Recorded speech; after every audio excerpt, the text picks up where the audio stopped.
NFL free agency is hot and heavy. Guys are moving, bouncing around. Trades are happening. And we're going to be looking at those dynasty values. Trades, guys to pick up, whatever's happening. Like we do every single day. Before we dig in, you need to click that subscribe button right now. Because you're getting your player values here. You're getting your information for your rookie drafts here. And if you go somewhere else, they're getting their information here. Click that button. Stop missing out. We're starting off with Jordan Mason. We're a Minnesota Viking right now. Interesting thing that happened a few days ago, him being traded. And now people are looking at the Niners. People are looking at the Vikings. We got Aaron Jones. We got Jordan Mason. Jordan Mason, when he was healthy last year, he was productive. We're looking at the Vikings. And if J.J. McCarthy catches fire or develops rapidly and he's hitting in all cylinders with this offense that likes to be fast-paced and they're moving things around and Jordan Mason's getting some opportunities or something happens to Aaron Jones who does have an injury history to him, maybe Jordan Mason becomes a guy that gets you some pop-off production. Maybe that happens for you. Maybe that's something you can rely on middle of the season. Right now he's dirt cheap. And the Vikings do have room to bring in another running back in the draft. You're looking at this. They do not have many draft picks, though. So maybe this is what we're rolling with. Maybe they do not have many draft picks to mess around with running backs in this year's draft. So unless they can get some picks moved around or something during the draft, this might be your tandem. However, with this year's draft being stacked at running back, they might catch a discount so good they have to pull the trigger. They have other areas of need. They have been moving players around, but still, Jordan Mason here can be productive on short spurts. He's not an asset for Dynasty. He's 25.8 years old, going to be 26 this year. Not a top-tier level prospect. His stock's not going to boom up to like RB15, RB10 range, but it has before to RB19. And if it starts to shoot back up, I recommend selling unless you really, really need the production and moment. And that's probably going to be middle of the year if something happens to Aaron Jones. But we're looking at Jordan Mason here. What he did last year. Okay results. Duke rate, 11th among running backs. We're looking at yards per touch, 9th among running backs. True yards per carry, 7th. So he's okay. Explosive rating, 4th. Yards created, 38th. He's not the most dynamic runner, but he's a good lunch pail running back that can really get you over a hump middle of the season when he's getting a full workload. He's not going to be there forever. They're going to continue to upgrade this team for J.J. McCarthy to give them the best odds of moving forward and developing. But Jordan Mason's a good running back that could be a silent killer middle of the season. But if I'm a rebuilding team and I got a guy like Jordan Mason, I'm watching this stock. I'm watching these charts. I'm watching ADP. I'm watching where he's at. I'm watching, and if I see that go up, I might try and catch a return on investment here. Player values, he's in that range where it's a dice roll. He's in dice roll range. That's all it is. I'm not looking at these one for one. They're changing by the minute. That being said, dice roll range, and in seasons where you're likely going to get the noise, maybe a little bit in training camp, when they start talking up the Vikings, you will catch a lot of clips from the Vikings in training camp. This team will get a lot of noise. I expect his stock, if he's healthy in training camp, to go up. That's when that stock's going to go up. And in season, when he's starting to get some touches or something happens to Aaron Jones, that's going to increase. You do what you need to do with that information, but his stock will rise a little bit during those times. Isaac Guerendo has been a big topic of discussion. Christian McCaffrey, we do not know what he's going to look like. We didn't even know going into last year. And he barely played. Isaac Guerendo, though, he's a shotgun running back. He's got that Will Fuller effect at running back. I love that effect. I love that effect, especially if he's not my RB1 or I'm not relying on him to be my guy. And all of a sudden I'm facing attrition. He's getting touches. I just throw him in the lineup and I do this. I want a guy or two on my team that I can do this with when I'm in a bind. A guy or two. However, watching the draft, do they bring in a running back? Do they not? Is that the question? And that's also going to tell us about CMC. Guerendo here has the home run hitting threat here that can get you all the fantasy points on one carry. One carry, we saw it multiple times. That's what we're seeing here. I look for the stock to increase throughout the offseason. I look for it to go up. The draft might push it or keep it from capping up. I look for that to increase. Training camp, start of the season, he's going to be a huge handcuff for redraft. A huge handcuffs for redraft means they got value in Dynasty. If you're looking to trade up, wait for that moment. Or if you're looking to get in this year's draft and you don't want Isaac Guerendo, maybe you do it now to get into the draft so you can catch one of those running backs that you like better to get better odds, or use him to move up, whatever you want to do. This is all about what you want to do, and I'm trying to help you to time things appropriately. I think training camp in season, just like Mason, I think his stock's going to go up. I think people are going to realize that. They're going to be looking back. Big-time handcuff running back. He's going to be drafted in double-digit rounds by the herd in redraft. People are going to be looking at him. Shotgun running back with fuller effect. I'll have a few unique videos to help you pump that stock.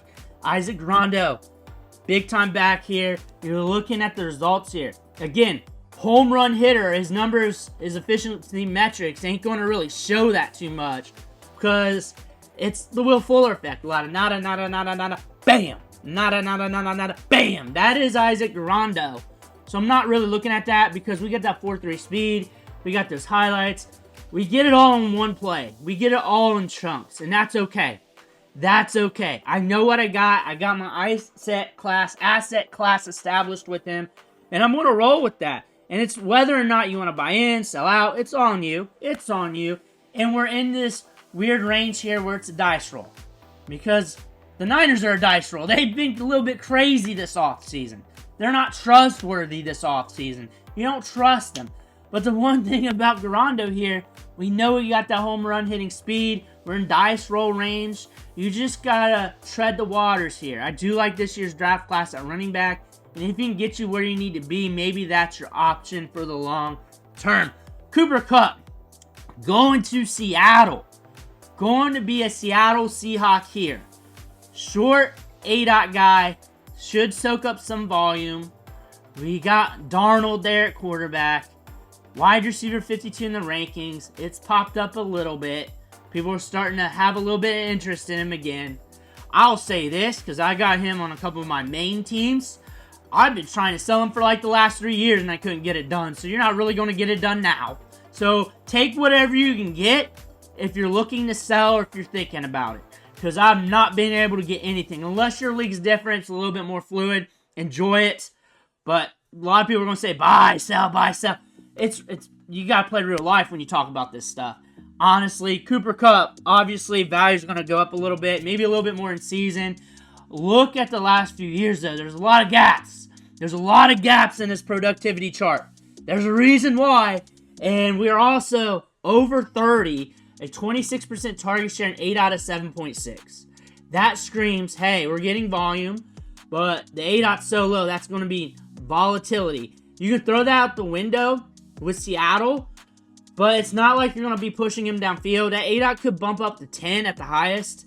He's not going to be pushed downfield a lot. He could capture a lot of targets as he creates separation underneath. You got Jaxon there. Marquez Valdes-Scantling. I thought about doing a whole thing on him. He's a deep threat. Stretches the field. He might be a good A-dot guy for you if you're looking for a dice roll later in the season. DFS play, best ball play, capturing air yards. One of those guys. A Will Fuller effect potentially in Seattle. Jaxon Smith-Njigba should be the guy. Cooper Kupp should be dancing with them, but Jaxon should be leading the dance. Should be running a lot of routes if he's healthy. Cooper Kupp is. Should be on the field. I expect volatility. I expect a lot of short targets. 20%-ish target share, somewhere around there. 19, 20 to 22%. Jaxon will be the guy there. MBS, like I was saying. Talking about him real quick. With the Saints, he gave you some value.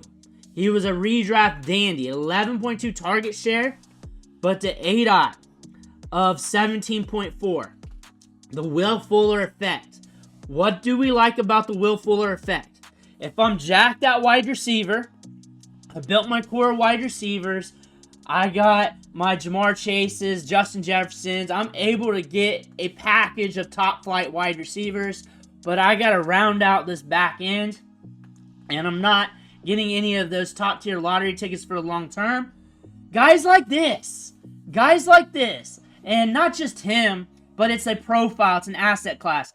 Guys that get downfield, guys that can get ADOT, guys that gets like 3 to 5 targets a game, that on any given week can give you a splash 20-point play. But you're not relying on him to be your wide receiver 3. You're not relying on him to win your league.